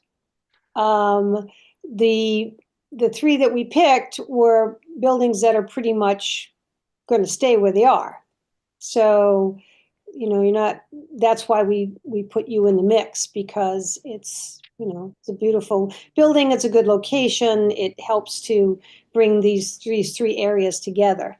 If you didn't want to avail yourself of the potential ARPA allowance and you wanted to put a sign up, we would hope that you would go along with what the municipal sign pick was. Because if not, then we're right back to square one. When we did the application at the design review, we took all the pictures of what's up right now. And nothing matches. But your schools will start to match. At one point, the schools were all the same, and then Peasley's sign became unsafe, and they had to replace it. And the sign that they put up is such a beautiful sign that the hope is that all the schools will then, when their sign does have to be replaced, would match that sign with their mascot and their name. And the same, you know, the pillars or the granite post. Why aren't we building on that design? Well, it's a little bit more expensive. It's a large sign, and we wouldn't have it that big. Those are very large. The pillars are, I don't know, maybe they're 8 feet high. But I wish you'd come to design review. That could have been a lot of questions that we could have done at that time when we started to do this. So, and then you're still going to have your parks and your welcome signs to town are different. And we're not looking to replace everything because it doesn't make a lot of financial sense as much as it would be nice to have everything match. I think having your parks is one, your schools is another, and your municipal buildings as another. As they blend together, it still brings a unity and a branding of town. So short of trying to get everything all done over, this was the start, because the sign in front of the town offices looks like an old hotel sign.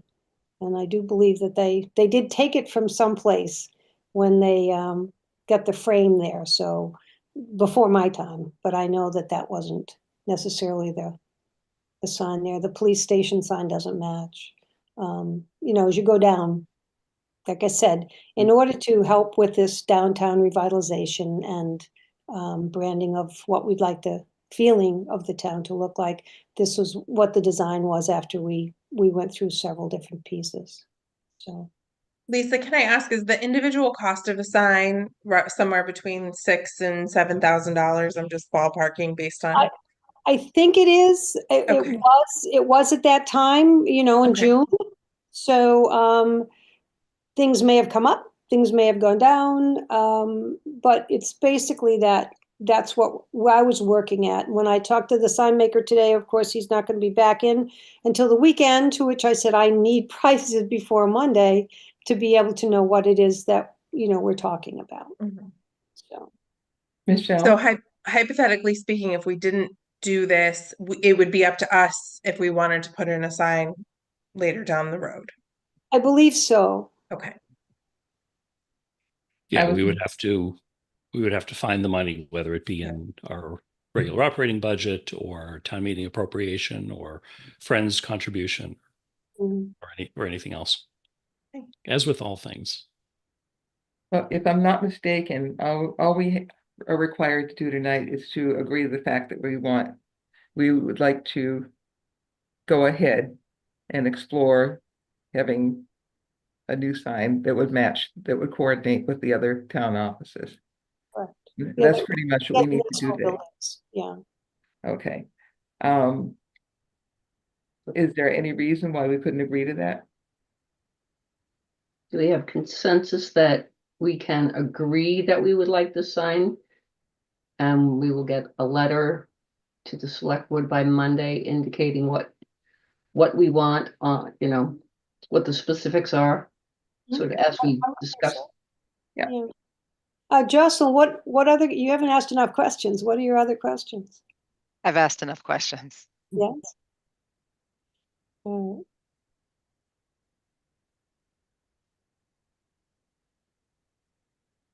Anybody else? What if we wanted a bigger sign so we had more space so we could easily fit in Northborough Free Library without messing up the design? Well, by putting Northborough in twice, it's a little bit more redundant because you've got the town of Northborough, which is on the top of the sign. And as much I can put it in there, but again, the balance is off because you've got the disc in the center. And if you're looking at sizes, the lettering for, you have to have 2 lines. The line is, as you look at those 4 pieces, you go to the free library and you see the spacing above and below the seal. The police station and the town offices will be almost exactly the same. It'll be the same line across, which again is part of the branding. And in the case of town offices, it's just about the same width right now as the free library is. The police is a little bit more like the second or the third one down, where it's got some spacing where your library is. So I could design it for you, but what happened is the letters would be smaller. Mhm. The library letters would not be the same as the police, the town offices, and the balance would be off on the sign. I don't think it would make sense to have Northborough on there twice. I agree with that. Okay, I just wanted Yeah, to. yeah, I'm not sure if this design intent of standardization works for us. I mean, I want there to be design similarity between them. I think that's important. We are the Northborough Free Library. That needs to be incredibly prominent. Well, I guess for me, when I look at it, I see Town of Northborough Free Library. So it all runs together. I read it all and it all runs together. So I feel as if it's there. But I was trying to, if we went with a bigger sign, I don't want to, I want to be consistent. I personally will not vote or recommend that we move forward with this if we start to say, we want a different design. I'm not going to do that. I'm not going to make us say, okay, now you have to go to the other board, the other municipal departments and say, okay, we came up with this design. This is design that the libraries want, the library wants. I think it's like we go with this or we don't go with this. So I like the one at the bottom, Town of Northborough Free Library, and the board that says entrance on Patty Lane so that people know where they're going, and we say yes or no, and then send that letter. If we're going to talk about trying to change the design of it, then I would say we back out and we say no. But I think that if we're going to be, I think somebody brought it up and it's come up repeatedly tonight. We want to be more integrated in the town. We want to be part of the town. And I think we go with what we have here. And I kind of think that's the sense of the board, if I'm wrong. Lisa used the word redundant a little while ago, and it says Town of Northborough, and it says Free Library. Obviously, this is not the Shrewsbury Free Library. This is the Northborough Free Library. I mean, you'd have to be a moron to look at the sign and not understand what it was actually saying. Okay. Or English isn't your first language. I'm always going to throw an option in there, Jim. Well, I think if English weren't your first language, then you should come to the adding Northborough library and you can learn. Wouldn't do anything if it weren't your first language. I've been up for too long. All right. I can speak 3 or 4 languages, and I'm telling you, it wouldn't make any difference. Okay, well, I admire your multilingual abilities. However, relative to the sign, is the board predominantly in favor of the option, the fourth option with the entrance on Patty Lane board at the bottom? I believe I see more heads nodding. And double-sided, correct. And double-sided so that it's and set up perpendicular to the library. Thank you for. Yeah. I have it written right here, two-sided. Yeah, I just want to make absolutely sure that we know before this is committed to, that we will have lighting. To me, that's critical. And I'm perfectly fine pushing that on Jen to just call Sean and say, hey, how much do you think it'll cost to run the lighting? And then you say, that's good. Then you send the letter. And if he comes back and says, I don't know how we'll afford that possibly, then I don't think we should go ahead with a sign if it's not going to be lit. I really don't. The other two will be lit. They will be lit, and they are, because they already have lighting. Right. They already So have the wiring. the I just want wiring to is make there. sure absolutely clear that like if I call them and they give me an off the cuff estimate, that they're not being held to it. If Right. then when we get an Right. electrician, it's a different price. Like I don't Yeah. want to set them up. Right. Right. No, I trust our DPW to give you a reasonable enough estimate for you to make that call. Okay. What to you as a board is considered reasonable? Because I do not want to assume that my definition of reasonable is the same. I think the bigger question is, do we have money for it somewhere, right? If it's something that, we have in an account or friends or whatever. But for me, like, Can I That's ask for a that's suggestion? part of, that was part of why I want to keep the lighting separate from this, because we don't have time as a board to find that out. We don't have time to explore any of the lighting options. I mean, it's sort of straightforward, but I think that there may be other issues related to the lighting of the sign. And I would rather not have Jen have to make herself crazy to try and get prices, only for us to turn around and say, oh, no, that's great. We can't do that. We don't have, or try to commit us to use funds that we will later on say, oh, that, this is a mistake. We shouldn't be doing this. I would rather be able to take time to thoughtfully and carefully look into what the cost is for that and figure out how we do it, because it already isn't going to be part of the ARPA money.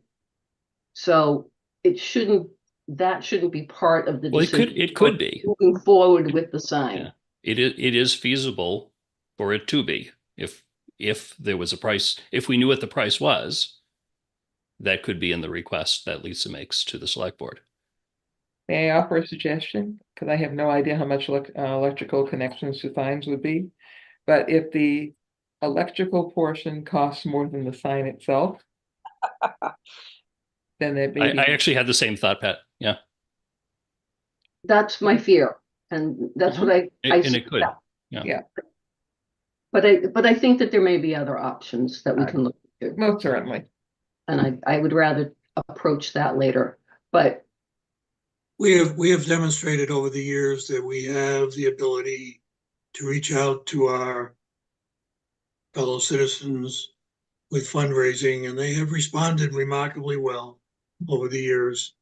And I'm quite certain that we could find the discretionary money somewhere to fund the lighting. So I agree with Michelle that it ought to be, maybe tonight we ought to say, we want to go ahead with the sign.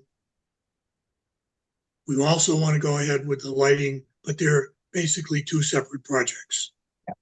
But we're committed to both. I I agree. think that makes me feel more comfortable because I honestly, my sense is that Sean and Scott would probably want to get an electrician out to actually look at the work rather than just yell numbers at me. Like, Yeah. I mean, they can, right? My But would worry they is be numbers? my worry is committing to a sign that we can't electrify, that we can't light. I can't believe that. Yeah, and I my guess is that's fine. I don't know what's buried under our front lawn. Yeah. We'll I find really out don't. though. Yeah. okay. So I feel as if maybe we've gotten to the agreement that we're going to send something to Lisa that says, yes, we want to sign like this. If we get a number that says the number for the electrical is less than the cost of the sign itself, we include that number so that if it's possible to get that from ARPA funds, then we can do that. And if it's not, we take that on as a separate issue down the road when we have time to really look into it and figure out what it is, what has to Yeah, happen, how much. I just want to have that part done prior to installation in the spring. And that Oh. we have time to do that. Okie dokie, we have time. I mean, right now it's just getting the funding. You know, Yeah. Building and Grounds Committee can take that on as a special project. All righty, that's why we have a building and grounds committee. Thanks for that, Jim. Look forward to meeting with you, Mitch. We are the building and grounds committee. Yes.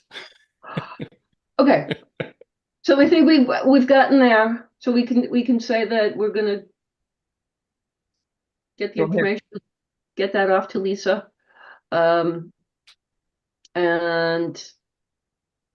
we will deal with lighting, how we deal with it. Okay. If we can get the number in, then we do it. Are we Uh, good? Michelle, would you like me to draft something for you to review? And then, like, you could sign off on it, or do you just want me to send? Well, if you can run it by me first, I Yeah, would appreciate that. And then we can move forward.